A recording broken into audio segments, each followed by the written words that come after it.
Seguliswakwik. Hello everyone. Welcome to Ungwakwa, our foods. Today we're going to show you two ways we made mounds at our farm. Ungwakwa, Jitnu Ngwayaya Toslu, our foods, where we plant things. We hope to have more on our foods in future videos and especially on the progress of these mounds, so be sure to subscribe to our channel and click on notifications for new uploads. Historically, our people planted the three sisters, corn, beans, and squash, in mounds together. The three sisters grow together and help each other out. The corn grows tall and strong and serves as a pole for the beans to climb. The beans put nitrogen back in the soil. The squash spreads on the ground to prevent weeds from growing and to keep moisture in the soil. They also keep animals out of the garden because the animals don't like to walk through their prickly stems and leaves. We plant mounds to protect the seeds from getting too saturated in the spring and to encourage drainage. The soil also warms up faster at the top of the mounds. In our area, we have experienced very wet seasons, and it looks like this is a trend that will continue with our changing climate. Combined with our high water table, mounds seem to be the best option to help us cope with the future. Our ancestral teachings are again showing us how they continue to be relevant in modern times.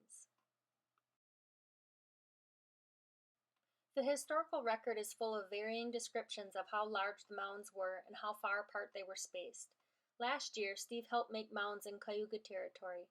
Based on what we learned, we chose to have the mounds 5 feet apart, about a foot tall, and about 3 feet wide. There are 80 mounds in this plot. For best results, the mounds should be in a place that receives full sunlight. This first field took us 2 days to complete with the help of a tractor. We want to get to a point where we no longer till the soil.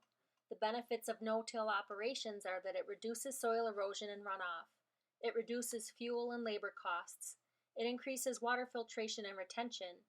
It promotes biodiversity in and around the soil, and it promotes a living, healthy soil. Before we bought this property, it was cash cropped and the soil was damaged. Even after 10 years of resting, the soil was so depleted we knew we would need to do a lot of work to help our food grow here. That is also why we placed wood chips between the mounds to add more organic material that will slowly decompose into the soil. Historically, we placed fish in the mounds either in the fall or the spring before planting. The mounds were said to last 20 years or more. For our mounds, we placed fish in about 20 of the mounds and used fish emulsion in the rest. Traditionally, the whole community would come together to help build mounds by hand. We are fortunate to have a lot of community members ready and willing to help us, but since we are in the middle of this COVID-19 crisis, we needed to do this mostly by ourselves. A tractor helped us a lot during this process. We used a tiller to break up the soil. After careful measurements and staking out spacing from the first row, we used the bucket to form the dirt into one long mound. Then Steve went back through with the shovel and shaped the mounds. Then we went through and stomped on the sides and tops of the mounds to compact the soil to ensure it would not wash away in the rain.